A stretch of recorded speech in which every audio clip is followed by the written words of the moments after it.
Welcome back to the weekend edition. I'm Dr. Kingori. Our subject on the show tonight is the mugging menace. And our guest has been here before, and last time he was here, we had a very detailed conversation about police brutality, and he had information that has never been had before in the public domain. He's back with us. He's a former GSU officer and a security expert. George Musamali, ladies and gentlemen.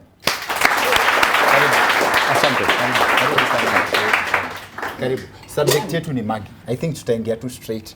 Mugging, you know, initially I thought about, you talked about mugging, nilisikia mug. And where I come from, when you talk about a mug, ni chai. Sasa nilikuja haraka sana. Kumbe ni mugging. Ulikuwa unataka kunywa chai? Sijaona. Tutaweza kunywa chai after hii. Itaweza sana. Na KDF. Sasa yote ni sawa.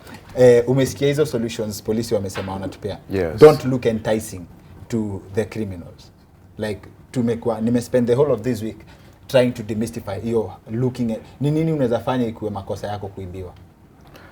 Nafikiri that was a very wrong advice coming from the Nairobi County Commander, Mr. Kome, because the responsibility of the police is to ensure safety to members of the public.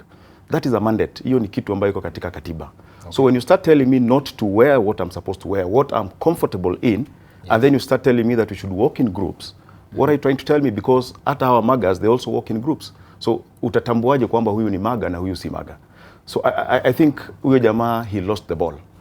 What he's supposed to do, let him accept that the police have failed the public and let him come up with tangible solutions. Hii mambo ya kutuambia ati don't look enticing, okay, ni makosa.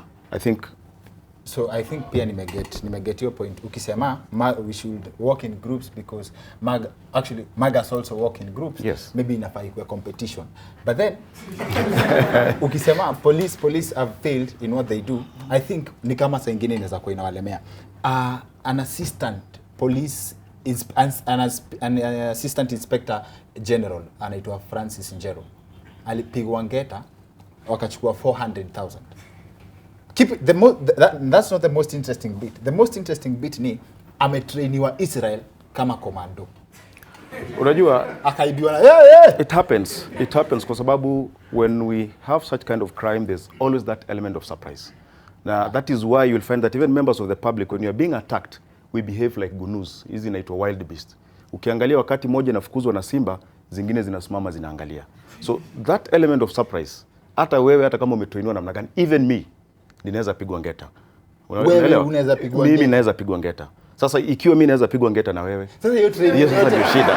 Hiyo training yote ni yani wewe sasa mtu akushike. Ndio nakueleza, there's that element of surprise. Unashtukia tu ndio hawa wako na wewe. Mimi swali yangu moja ni for all reasons, element of surprise. Ukitrainiwa as a soldier ama hizo makomando, you should be ready for anything. Utapigwaje ngeta na mtu anajua kuwa kofia hivi? Kingori, kumbuka pia mhalifu train kwa hiyo kazi yake anakuja kufanya.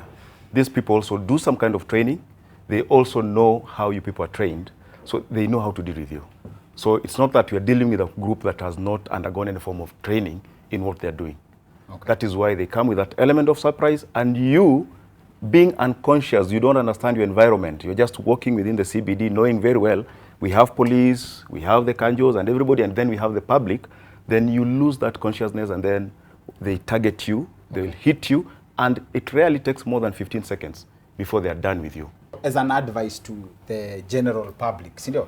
Ndio kwek, unajua pia kuna mtu akona potential ya kusaidia. Does that mean like as a Kenyan unafaa utembee karibu na watu wameunga just in case upigwe ngeta, they can do something? It can't be like that. Unajua kwa mambo ya usalama, personal security and safety, there's what we refer to as the fight or flight syndrome. Sisi wote we suffer from that. Fight or flight syndrome. And 90% of people wanachaguanga ile flight. Wewe unaweza ngoja? Hapana. Unastukia tu. Yes. Unastukia wako pale na tayari wamefanya kitu, by the time unashtuka kwanza unakuaga umetoroka, and then you come back unauliza ni nini kimefanyika. So very few people wako na ile courage ya kusema we can face these people and fight them. One, you don't know how armed they are. Kuna wale wanakuja na visu, kuna ule umesikia wanakuja na bunduki. So wewe pia unaangalia usalama wako. Hicho ndio kitu cha kwanza. And that is why unapata kwamba we have people that are trained to deal with this kind of group. I'll give an example. In 1990, hizi stories za mugging hazijaanza jana. Okay. Tumeanza kuzisikia because of that clip ya Wandabo went viral. So everybody realized, hey, we have a problem in Nairobi. Lakini Nairobi has been a hotbed of mugging. Moi Avenue, Kimathi Street, Kenyatta Avenue, Harambe Avenue mpaka Haile Selassie. So in the 1990s, when this problem ilianza kuonekana sana, the police decided to form a special group ya kudeal na hawa muggers. Okay. They codenamed it the Rhino Squad. Rhino Squad. Rhino Squad, watu wale walikuwa wanachaguliwa kwenda Rhino Squad, they used to come from the GSU, properly trained in martial arts. Judokas, karatekas and everybody. Na wanawekwa kwa ratiri, wewe unge qualify. Uko na kilo ngapi? Mimi mtu hapo 70. Yes. So that is why nakwambia hii ni problem imekuwa kwa tangu awali. And shida ni kwamba why have we let it snowball mpaka kiasi ya kwamba sasa imekuwa ni kitu kikubwa. And the reason why unasikia hakuna kelele is that most people when they are mugged, they rarely make a report to the police. Of course, because the police, there's a guy who was robbed of his miwani. Sijui mtu anaiba miwani ya nini, na miwani inakuanga imepimwa na macho ya mtu specific. Alafu the guy went and reported to a police officer he saw hapa around town. The police officer akamwambia, sasa hiyo ni nini wewe? Si hapa ni Nairobi, kwani hujai kuwa Nairobi? For it. We could have played that clip. A police officer told them that. And from that I concluded that probably job ya polisi ni kukuambia vile utajisort. Si? Unajua shida ni kwamba hii ni kitu lazima tuzungumze because nimekuambia tulikuwa kwa Nairobi hiyo Rhino Squad. The Rhino Squad was disbanded. Why? Hawa polisi wenyewe walianza kuungana na hawa wahalifu. They know them. They started playing ball with these guys. Ukiibiwa wao wanajua wataenda kuwapata wapi, baadaye wanakuja na kuambia lete yetu. I mean, so there was that cry from the public and that squad was disbanded. So hii solution wanakuja nayo tena saa hizi 2018 that we are forming a special squad again. Yes. Yet we had a special squad. Sonko is coming up with another squad, which I refer to as vigilantes, because they don't have mandate. Okay. The mandate of security is still a national government mandate. Okay. And all these powers lay with the police. So hii ya Sonko ya kusema wanaleta tena anti-mugging squad yake, ni afadhali tuseme basi tulete Mungiki, Chingororo, wote tuwaweke in the mix. Sawa. But then Sonko, other than hiyo kupeana solution, the governor has said that these people are this is actually organized, as in political rivals wamelipa wase wakuja waharibu jina yake, like kuja kwa jina yake. So as much as tunasema ati Sakaja anasema, Senator Sakaja anasema hii ni unemployment, so ase wanaiba wako na do, as in wako job, hiyo ni job yao, wamelipwa wanyang'anye wase do. Do you think that makes sense? It doesn't make sense. Nafikiri Sonko ameshindwa kupata solution. Because hii problem si ati ni problem you can deal it one off. Ati mseme leo asubuhi we have an anti-mugging squad, tomorrow we have a solution. That is not how things are supposed to happen. And Sonko saying that this is political, mi nafikiri it's a fallacy because as I have said, this is something that we've been living with since 1990. How does the anti-mugging squad work? Ni wao wako in a group, ukinyang'anywa, ukimbie, wao wana kukimbiza wakurudishie simu yako ama how? No, anti-mugging ile Rhino Squad ambayo ilitengenezwa ilikuwa jukumu lake ilikuwa ni moja ya kwamba these people operate in groups. We also expected to have police officers also operating in groups so that because if these guys are 10, you are also 10, you can be able to counter them. Manake ukipata ni askari moja, look at the dynamics ambayo ziko katika CBD. We have so many people walking around, we have hawkers, tuko na watu wa matatu, kuna mtu kama wewe unaendelea na shughuli zako za kawaida, you decide to use a firearm, we start having these cases of stray bullets. Okay. Well, now. Okay. Na ndio manake tulisema kwamba let us get people with martial arts expertise. Ndio waingie pale, ni kwamba si lazima watumie bunduki. Sasa wakikupata na komando ndio alinyang'anywa hapa pesa hapa. Komando alikuwa peke yake na yeye pia alikuwa excited na hizo pesa ameweka kwa mfuko. Waelewa? Kwa hivyo yeye pia lose ile consciousness ya kwamba he is in a dangerous environment. You know when you are very comfortable anywhere. Wewe hata ukiwa kwa nyumba yako unatarajia mtu atakuja kukuvamia. For an ordinary person like me or our wetu ama watu wenye wana watch show from home, can you identify a mugger? Because I came up with probably a list ya unaangalia msee ameunga mkono moja like juu ya it's vigumu sana. Nimekwambia ile if you are vigilant. Manake human beings behave in a peculiar manner under certain circumstances. Okay. Hiyo ni kizungungumu na juu juange kama hizo. Lakini what I'm saying is simple. Ya kwamba wewe ukienda kanisani na wewe si muumini, yule mtu wa kanisa kila siku atajua. Manake ikisemekana ni saa ya kusoma Bible, wewe unafanya vitu zako. So even these people wakati wanatembea ndani ya town, if only Kenyans were able to be conscious about the people surrounding them, the behavior inakuanga ni tofauti. These people wanakuanga under what we call stress. Na most of them, ukiwafuata kabisa wakamate, huwa wameonja. They try to gain what we call Dutch courage.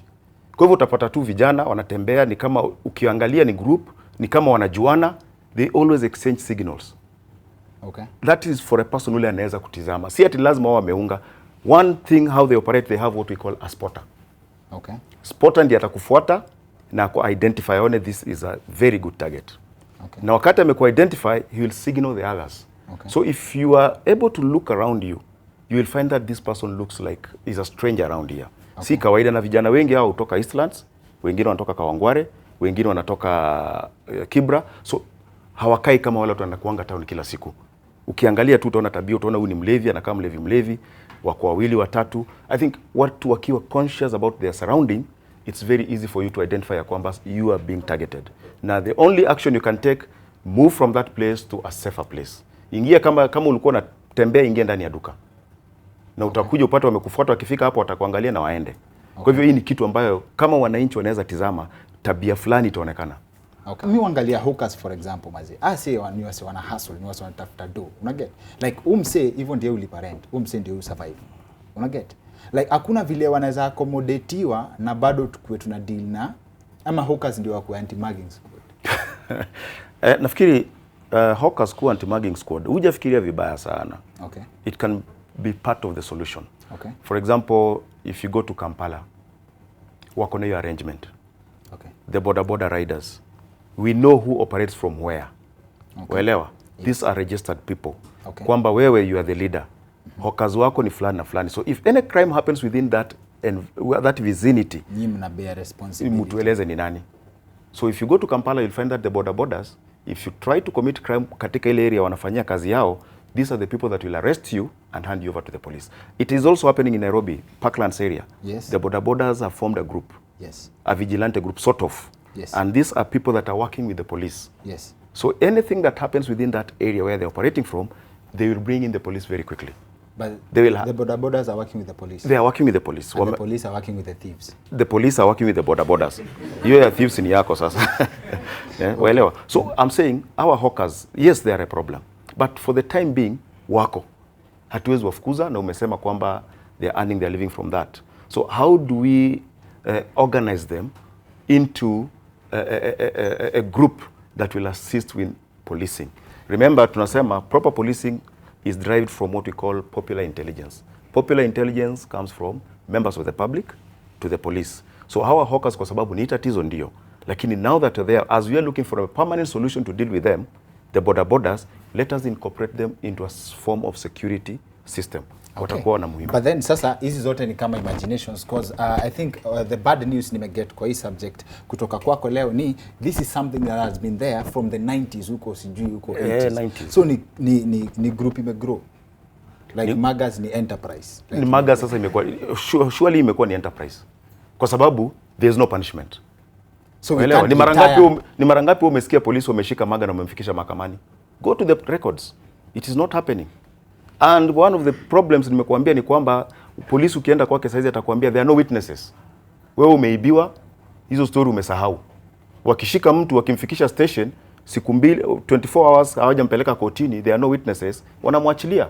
This guy gets back to the streets, business as usual.